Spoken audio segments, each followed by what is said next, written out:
नमस्कार. आपण ऐकत आहात चैत्राली यमगलिखित गुंतता हृदय हे भाग 6. ओय नौटंकी. तो आवाज ऐकू येतो आणि त्या तिघांच्या चेहऱ्यावर एक स्माईल येते. किती ग ते इमोशनल होत असते. ती व्यक्ती तिच्याजवळ येऊन म्हणे तुम्ही आहात म्हणून मी हे पाऊल टाकू शकले. पुढे ती व्यक्ती तिची नक्कल करत बोलते. तसं तर आता सगळ्यांचेच ओठ रुंदावतात. सुहास दादा. तसं त्या व्यक्तीकडे जाऊन आकांक्षा हसत बोलते. अरे ये ना आत. तसं रणवीर आणि दीपा ते सुद्धा त्याला हसून आत यायला सांगतात. तो बसेपर्यंत आकांक्षा पाणीही घेऊन येते. काय मग चिकू काय म्हणतोय. पाणी पिऊन होताच तो आता बोलायला लागतो. सुहास हा खरं तर अभिचा जवळचा शालेय मित्र, पण केतूचा तो श्रीनंतरचा जवळचा भाऊ. केतू, आकांक्षा आणि प्राजू या एकाच एजच्या, ज्यांनी कराडच्या कॉलेजमध्ये पहिलं वर्ष अभियांत्रिकेचं केलं होतं. अभि आणि अभिचे मित्र सुहास आणि बरेच मित्र त्याच कॉलेजला लास्ट इयरला होते आणि तेव्हापासूनच केतूने त्याला आपला भाऊ मानला होता. सुहासला. सुहासही पुण्याच्या एका IT कंपनीत जॉबला होता. आधी केतू, प्राजू, सुहास आणि अभि हे चौघे गेल्या वर्षी याच घरात राहत होते, जे घर केतू आणि तिच्या आईवडिलांचे होते. सुहास आणि प्राजू हे कपल होते, तर अभि व केतू. पण आकांक्षाही आता इथे आली असल्याने रणवीर व दीपा चिकूला घेऊन इथेच राहणार होते पुढचे 2-3 वर्ष. म्हणून अभि आणि सुहास यांनी दुसरा फ्लॅट घेतला होता, जिथे ते दोघे आणि या तिघी इथे असं मॅनेज केलं होते. हे काय, ही येण्यापूर्वीच 5 मिनिटे आधी झोपला आहे. नाहीतर तुला माहीत आहे कसा आहे तो. तसं रणवीर हसून बोलतो. तरीच एवढं घर शांत शांत आहे. तोही मग हसून मान हलवत बोलतो. बाकी काका काकी कसे आहात तुम्ही. घरी कसे आहेत सर्व. त्याने पुढे चौकशी केली. आम्ही काय मस्तच बघ, आणि पाडेगावीसुद्धा सगळं मजेत. पण आता तूच सांग, मी अजूनही तुला म्हातारा वाटतो का रे. रणवीर त्याला शर्ट वगैरे नीट करत स्टाईल मारत म्हणतो. तू पंजोबा झालास ना बाबा तरी यंगच राहणार आहेस. तोच आता केतू हसत आत येत बोलते. म्हटलं होतं ना तुला, हा बाबा आता स्वतःच्याच फुशारक्या मारत असणार बघ सुहास दादासमोर. आणि बरोबर येत असलेल्या अभिला हसून म्हणते. सोबत त्यांच्या प्राजूही होतीच. हां मग मी यंग आहेच, त्यात काय वादच नाही. रणवीर आता एक कटाक्ष दीपावर टाकत बोलतो. तुम्ही बघा सगळेजण 30शीतसुद्धा नाही अजून, तरी कसे 50शीतील वाटायला लागले आहात. रणवीर त्यात चौघांना चिडवत बोलतो. झालं सुरू यांचं. दीपा मनातल्या मनात हसत नकारार्थी मान हलवत बोलते. आणि जावई बापू बसा तुम्ही, मी चहा घेऊन येते सर्वांना. अभिला म्हणत एक खुर्ची देऊन बोलते आणि लगेच किचनमध्ये जायलाही निघते. आई थांब, मीही येते. तसं आता केतूही त्यांच्या मागे जात बोलते. खांद्याला अडकवलेली सॅक तिथंच टाकून ती पळाली होती. आकांक्षा आणि प्राजू दोघेही मग किचनमध्ये जातात.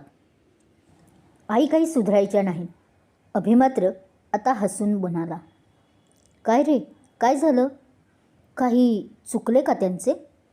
पण त्याचं असं बोलणं ऐकून रणवीरला जरा टेन्शन आले.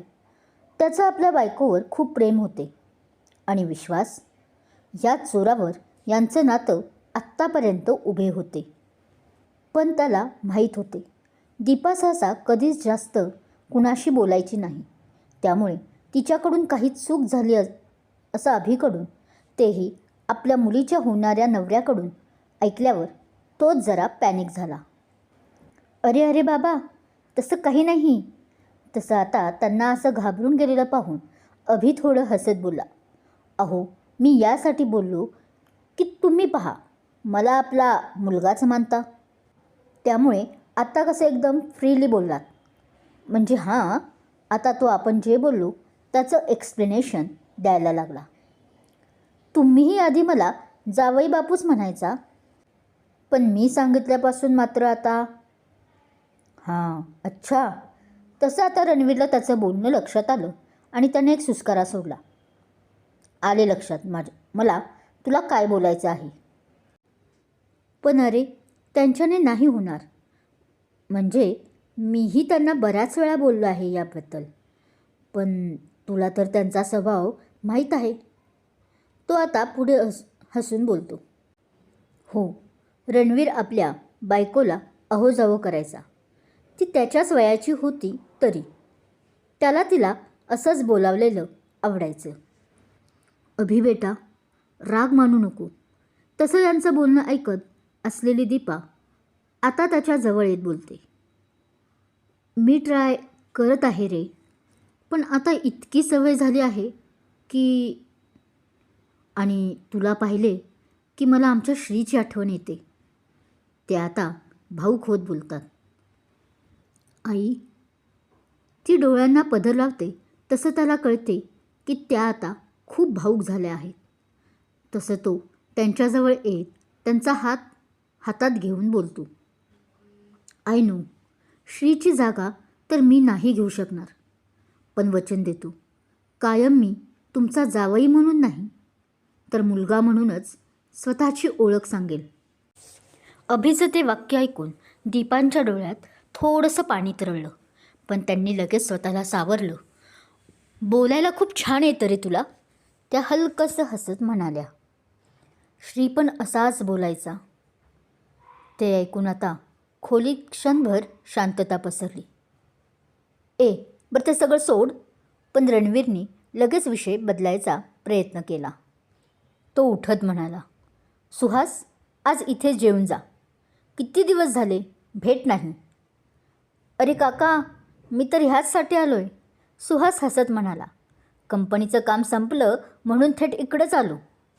मग ठरलं तर, दीपा म्हणाली. आज सगळे एकत्र जेऊया. ती बोलली तसं या तिघांनी डन म्हणून थम्सअप दाखवला.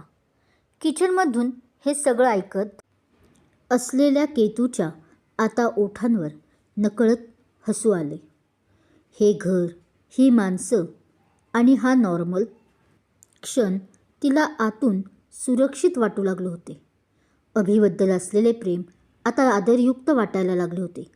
तिला हा क्षण आपल्या सासरीही असावा असं वाटत होते खरे, पण ते शक्य होतं का? केतू, कॉफी करतीये ना? तोच प्राजूने तिला आवाज दिला तसं ती भानावर आली. नाही म्हणजे जिजूसाठी मी केलेली चालणार असेल तर मला हरकत नाही, ती चिडवत बोलते. नको. पण यावर केतू पटकन बोलते. तसं या दोघी डोळे विस्फारून तिला पाहायला लागल्या. अगं म्हणजे, तशी तिला आपली चूक समजली तसं ती परत बोलायला लागली. ते प्राजू, तुला तर माहीत आहे ना, मगाशी येताना तो मला किती विनवण्या करत होता ते. कॉफी माझ्या हातची प्यायची आहे म्हणून. तसं ती पुढे ओशाळून बोलते. हां, चालू दे म्हणत आता प्राजू हसायला लागते. जेव्हा केतू आपल्या स्वप्नात हरवली होती तेव्हाच गाडीतला हा प्रसंग आकूला प्राजूने सांगितला होता. आणि आता तिला खुणावलेही होते की बघ हिची मजा म्हणून. जे सेम झालं होतं त्यांना जे अपेक्षित होते. प्राजे आणि त्या दोघींचं असं हसणं पाहून आता केतूलाही ते आपल्याला चिडवत असल्याचं कळते. तसं ती तिला हातातील गाळण्यानं मारणार, पण त्याआधीच आकांक्षा आणि प्राजू रूमच्या बाहेरही पडल्या होत्या चहाचा ट्रे घेऊन. बाकी हा भाग कसा वाटला कमेंट करून नक्की सांगा. पुढच्या पार्टचं नोटिफिकेशन मिळवण्यासाठी लगेच मला सबस्क्राईब करा. क्रमशः गुंतता हृदय हे. प्रत्येक हृदयाची एक युद्धकथा असते.